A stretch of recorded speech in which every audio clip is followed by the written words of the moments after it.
Everybody sit down. Welcome to chapel.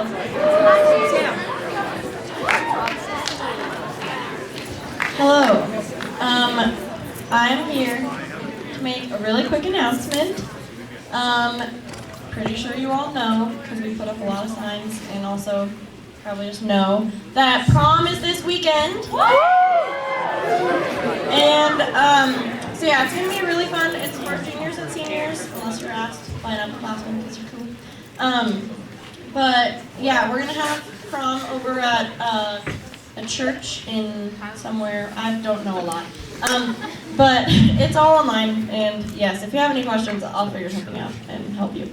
But yeah, it's gonna be really fun. It's at like 8 o'clock on Saturday, and afterwards we have after prom here at the school, and that's gonna be super fun. We're gonna have a bunch of different games, and you can win a lot of prizes. And I'm gonna read a little list of the prizes you can win. First of all, a laptop. A printer! An iHome! A dorm fridge! Dorm gear! Gift cards! Summer fun stuff! TV! Virtual reality goggles!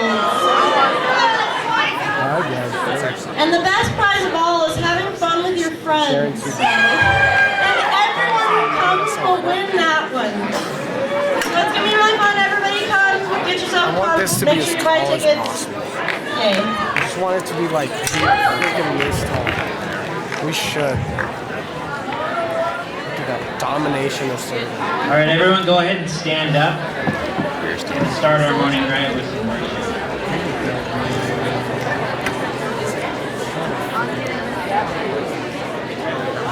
All right, this is a new song. My church has done it, so if any of you go to Foothills, you probably know it, but otherwise, catch on, it's pretty fun. I will sing forever of your love, come down with my hands to heaven, shout your praises loud. I was lost in darkness when you pulled me out. I will sing forever of your love, come down.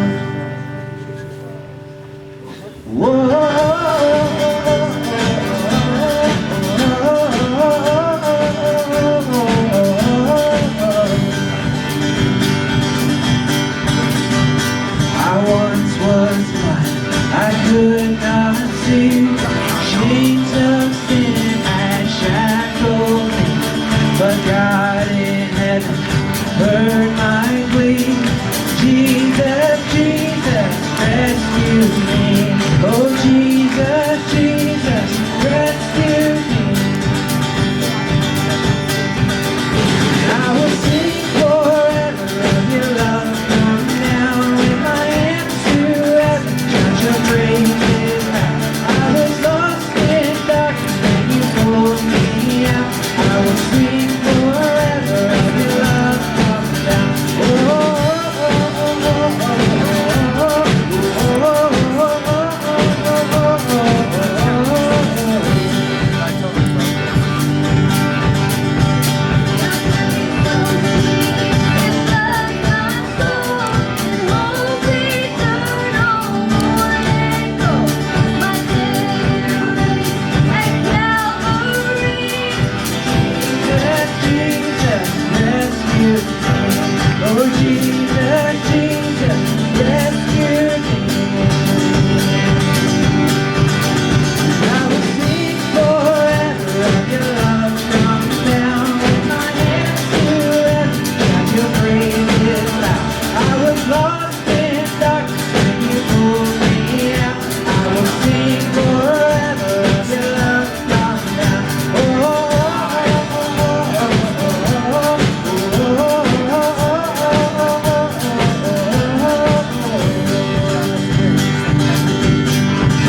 the source of life. I can't be left behind, no one else will do. I will take hold of you. 'Cause I need you, Jesus, come to my rescue. Where else can I go? There's no other name by which I can save. Capture me with grace, I will follow you.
Let's give a round of applause for our praise band there today.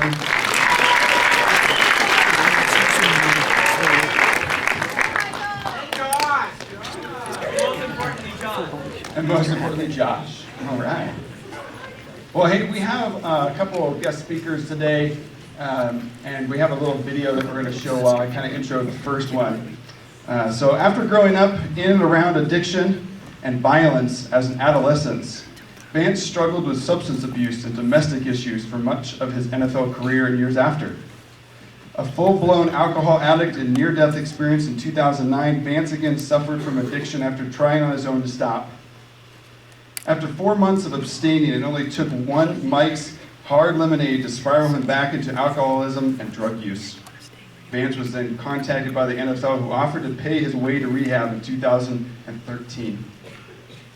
After getting help and learning about addiction and underlying issues that caused the need to self-medicate, he continued his journey through further education, AA meetings, group and individual counseling, and is now drug-free and alcohol-free since September of 2013.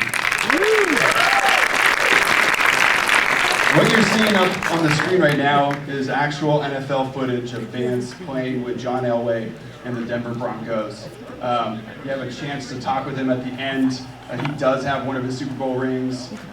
Be careful, it's ginormous, it might hit you. But let me keep reading here. Vance has refocused his life to put his faith, sobriety, and family above all else. A devout Christian, speaking at numerous events that include high schools, churches, nonprofit, and many other keynote speaking engagements, he has now settled back in his home state of New Jersey. Vance often speaks before groups about overcoming addiction by holding sessions in drug and alcohol facilities around the country, sharing his experiences and road to sobriety. In May of 2016, Vance has taken the next step in his career by speaking at multiple drug court graduations, several high schools all over New Jersey, and recently becoming a part of the Mercer County Task Force to bring awareness of the pitfalls of addiction to surrounding high schools and town hall meetings. Off the football field, he continues to share his story with audiences in the hope of reaching thousands and making a difference in their lives. Vance is an interventionist and community outreach for New Pathways, IOP, and Futures of Palm Beach Inpatient Facility in Florida. Let's give a warm welcome to Vance Johnson.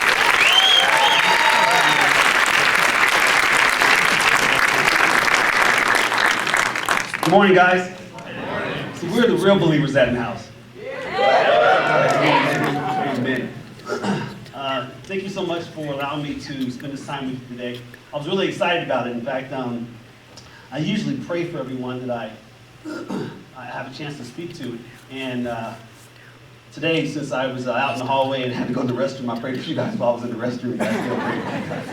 So, Rob, a good friend of mine, actually asked me to come out. His son goes to school here. And whenever I have a chance to speak to and in front of believers, I look forward to it. I don't have a lot of time, so I'm going to share my story quickly. And then we'll get it over to Rob. I'm originally from New Jersey. And my father used to gangbang, running the streets, selling drugs, chasing women, alcohol, just a crazy guy. He ended up being one of the last members of his gang alive, and so they told him when he went to court, you're either going to have to go to the service or you end up dead and or in prison for a lifetime. So he joined the service, where he was stationed in Fort Huachuca, Arizona, and after a few months he started going out, and he went up to this car when he went to this concert. There was a guy, been gone for a long time, his name was James Brown. The old people, there are the old ones like me, and here you'll remember who James Brown was. Well, he saw this young lady sitting inside of a car, and he tapped on the window. Now, when my father was young and my mom was young, the window, you couldn't just push a button, you had to go like this to roll the window up and down. So the young lady rolled the window down, and she said, "Hi, my name is Jean." He says, "My name is Jean." So they started talking. And he asked her, "Why are you not in the party where James Brown is singing at?" And she said, "Well, because I'm only 15 years old. My boyfriend's in there, but I'm not old enough to go in there." Now, my father, at the time, was 21. Don't practice this with ladies. Anyway, he talks to this young lady for a long time. Eventually, he gets her phone number, and he starts going out to where she works at. And she works in a cotton gin yard where she picks cotton for a living for 16 cents a day. After a while, he decided to go to her high school because he wanted to marry this young lady. She was only a sophomore in high school. And much like a stage like this, she was doing a play. She was only a sophomore. And he walks across the stage and got on his knees and asked her to marry him. And she said, "I'll marry you, but I have to ask my daddy." So they go back out to the cotton gin yard where my grandfather worked at and gained permission. I don't know if he had to sign something or not, but they ended up getting married. So my father now dodges the war. He doesn't have to go to Vietnam because now this young lady's pregnant, and they go back to New Jersey. That's when I was born. So being born in New Jersey, I don't remember a whole lot about it when I was really small, obviously, but apparently my father started to beat on my mother. My mom got tired of it because here she is, this 16-and-a-half-year-old young lady, and she decides that she doesn't want to be around this, so she takes me, and she gets on a train, she heads back to Arizona, where she grew up at. My dad wants me in his life, he wants his wife, so he goes back out and gets us. Goes back to New Jersey with us, and so now my sister's born. Only problem is he's still beating on my mother. He's running the streets, doing drugs, drinking, partying, he's having a good time. So my mother decides to leave him for the last time and comes out to Arizona where she felt like, if you want to be around me and these kids, you got to come out to Arizona because I can't be there with you. Every time I'm around you, all you want to do is drink, run the streets, chase women, do drugs, and beat on them. So he comes out to Arizona. The only problem is he doesn't stop beating on my mom. So here we are now watching, as young kids, watching a father hitting a mother in the back of a car seat or inside of a house. I remember one time seeing my mother. We were driving somewhere, and I was in the back of this Plymouth, me and my sister. We were in the back seat, and we were crying because they were arguing. All of a sudden, we see my father hit my mother in the mouth, and the blood just goes all over the windshield. This is what I saw growing up as a child. To me, this was my normal. And the only way I could cope with this was to get out of this energy that I had, and that was being involved in sports. That was the only way I could really stay away from the dynamics that were happening in my house. So as a young athlete, I just really buried myself into wanting to be the best athlete that I could. I remember this mom being home on her knees just praying to this God all the time. And my father always out in the streets and having a good time and partying and coming home and being crazy and violent. I noticed, though, as I got better at being in sports and winning track meets and making touchdowns, the craziness at my home would be less. And so I became that hero. Some of you may be the hero in your home where whatever you're doing out there to participate in sports or cheerleading or whatever you're doing to bring the craziness away from the home, away from the environment, and putting it on yourself. Some of you may be a jokester. That's the hero, too. Doing whatever you can to get the craziness that's happening at home away from whatever's going on at home and onto yourself. Mine was sports, and I got really good at it. To the point where I would run so hard and work so hard at it that I just wanted to be great. I wanted to be a pro football player. And everyone said, there's no way in the world you'll ever be a pro football player. But I knew even at that young age, if I put my mind to something, I could do it. The one thing I was not going to grow up to do was be like my father. That was the one thing I wasn't going to do. As time went on, the craziness is still going on. My father's still out partying and drinking, coming home drunk. I remember smelling the alcohol, still abusing my mom. She's going to church. My sister and I going to church. So we're believers as kids, but I didn't understand how God worked. Because to me, if this was normal, this is definitely not something that I wanted to see growing up. But I did believe, I thought. When I became in high school, my father would come out to the football field, or to the track field, and he'd be drunk, and he'd tell me he'd drop me off, and he'd pick me up. They gave me a key to the gym, so I could come in here until midnight so I could work out. Because he wouldn't pick me up until late at night. But I loved this guy. And I wanted to make my father proud. I wanted to make my mother proud.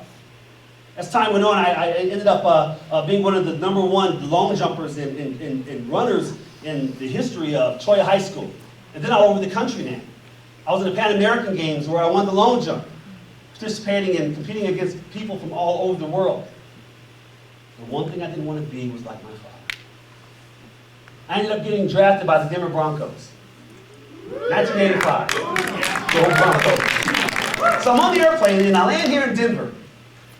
The newspaper says, Broncos add Vance. Get it, add Vance? I thought that was the coolest thing. That was like the happiest day of my life. And I was never going to be like or want to be around anything that was like my dad. So I get here. I'm away from that craziness at home. I ended up going to my first football game. It was against the San Francisco 49ers. So we're out there. I'm catching a punt return. All I have to do is catch a punt return on a 10-yard line and let it go over top of my head. We're playing in this park called Candlestick Stadium. Very windy there in San Francisco. The ball's blowing around. I run up and I run back and I'm trying to catch the ball. It ends up hitting my hands, rolls in the end zone. San Francisco scores a touchdown, wins the ball game, and my teammates are like, your career's over with, dude. So I knew I was going to get cut.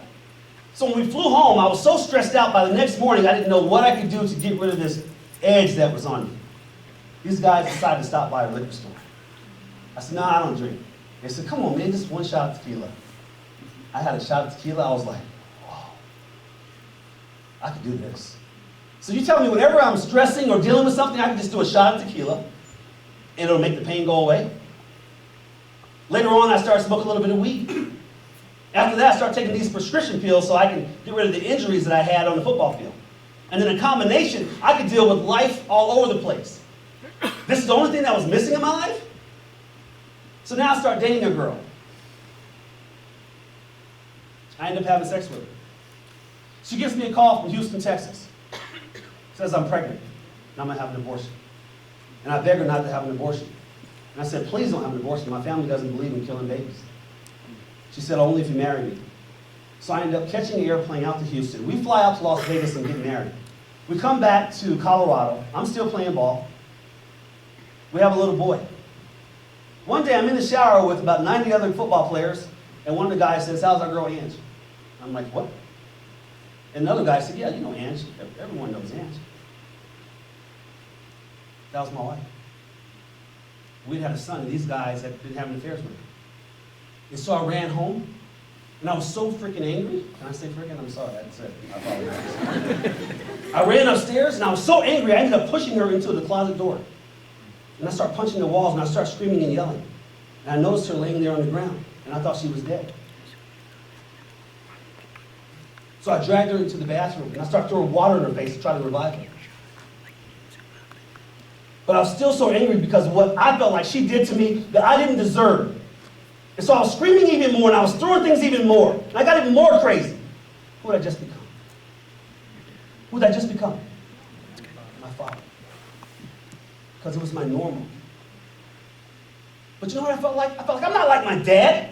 My dad did this to my mother. I didn't deserve to be cheated on. I didn't deserve to be treated like crap. This is my world. I make millions of dollars. Everyone that loves me. I'm famous. I can do whatever I want to do. I drive up and down the highway drunk going 150 miles an hour. I get pulled over on a Saturday afternoon and got a game on a Sunday, and the cop won't even take me to jail because he's like, oh my gosh, you're going to make those touchdown catches tomorrow. I can't tell my son I put you in jail. This is the type of thing I was getting away with, guys. All along while I was using drugs and alcohol. Thinking that, you know what, but I'm still a believer. I go to church. You know why? Because I went there so that the preacher would see me sitting in the front, and he'd say, oh, we have Vance Johnson up in the front today, guys. Then I walk up in the front during an altar call, and I put my hand up like, yeah, I want to be, reunited with the Lord again. What God was I really worshiping? It was all about self. At the end of my career, 3 Super Bowls, Super Bowl rings, fame, fortune, several attempted to commit suicide times, several failed marriages, children. When I thought I was a good father, my kids would come to the ball game. They went up and down the field before the game. 80,000 fans would be cheering for them. Oh, Van's such a good daddy. I wasn't a good dad. That was all about me. When my career is over with, I decided, you know what, I need to change my life a little bit. So I move over to the western slope of Colorado. I have a restaurant. My oldest son decides he wants to come spend time with Dad. He's 19. Now my kids starting to come back in my life. Again, I'm going to church, but really what God are really worshiping. So my 19-year-old son comes over to spend time with me. He ends up blowing his motorcycle out of, he ends up blowing his car engine out of his car. So he takes his motorcycle because he tried to call his father to borrow his car, but I was either drinking or smoking or using or chasing women. And so he takes his motorcycle and he drives across the mountain here to see his mother because his grandfather just died of cancer. And on the way home, driving down Wadsworth, my son gets run over by a drunk driver and killed.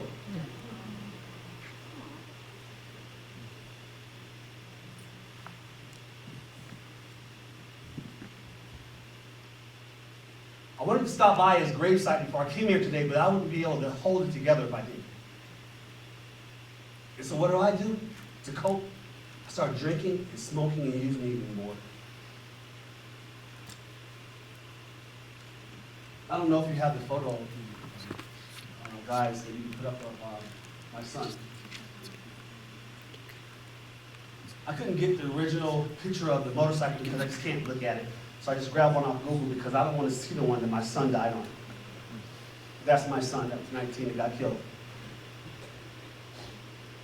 I ended up using and drinking myself, guys, into the next photo, please.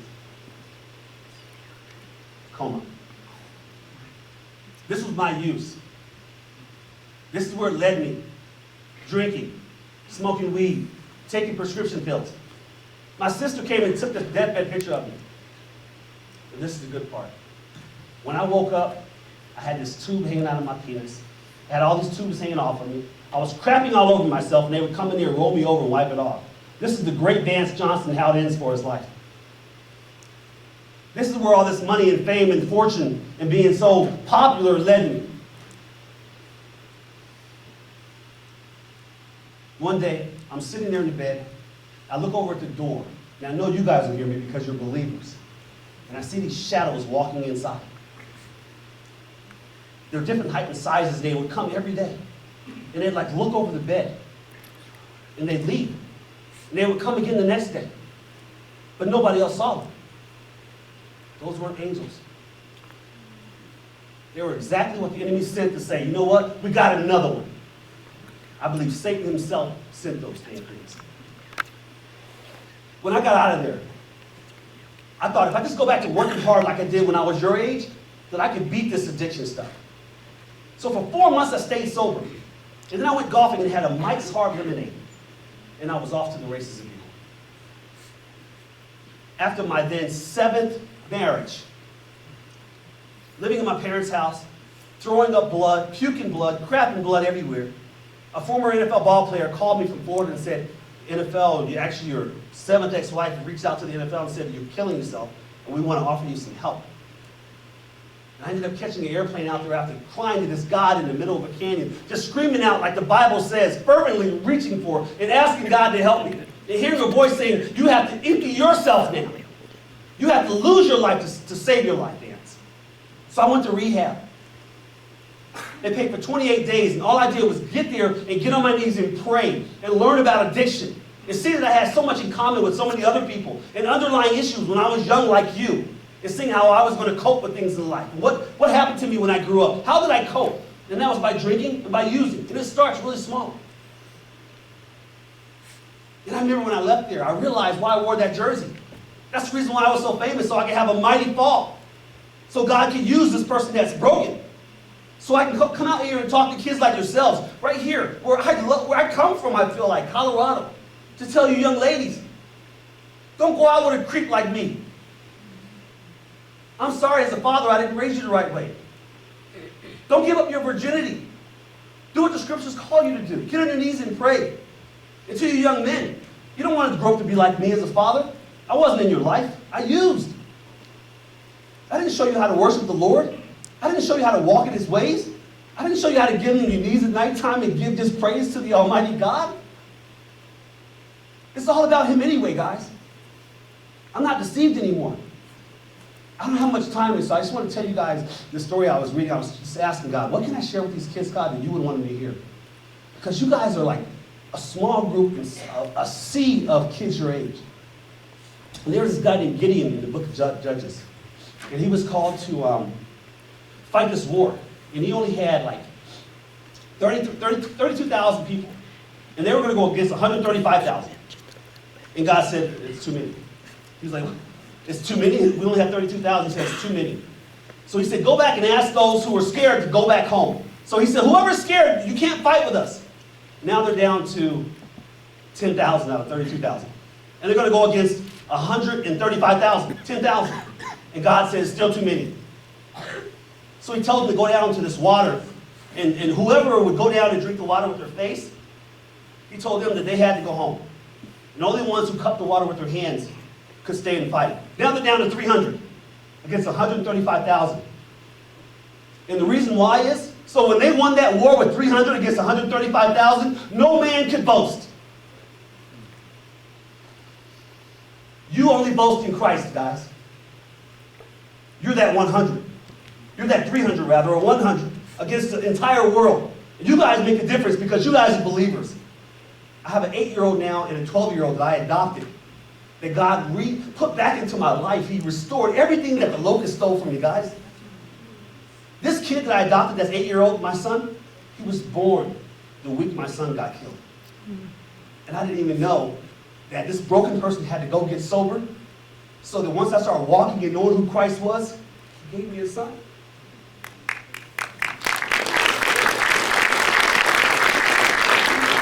And I promised my son, when I laid across his grave, that the rest of my life I would just want to reach out to young people like yourselves and tell you to follow the word, follow Christ, and be sober-minded and know what it means. Get along with the Bible. You guys are the special ones, and you're the salt of the earth, and act like it. Otherwise, you're going to get absorbed by this other crap that's happening in this country. Thanks for your time. I took too much, but God bless you guys. Thank you.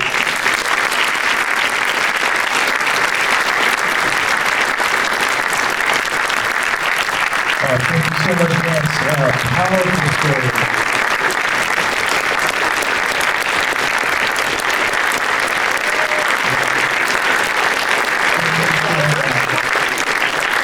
Now we have Rob Loman's going to come up and share with us a little bit. He is a father of a student in our elementary school program. He also, if you were with us for our Thanksgiving program, he shared then as well. He has a pretty amazing story himself about just how he has come to a life of recovery. And so he's going to share a little bit about his story with us now. So Rob, come on.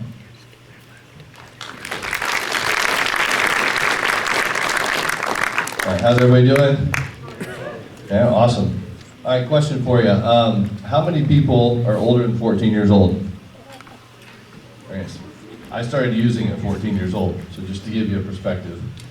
I'm a little older than 14 now, but yeah, I have two kids that go here. You guys might know Zeke, kind of looks like me a lot, in third grade. My daughter's in first grade here.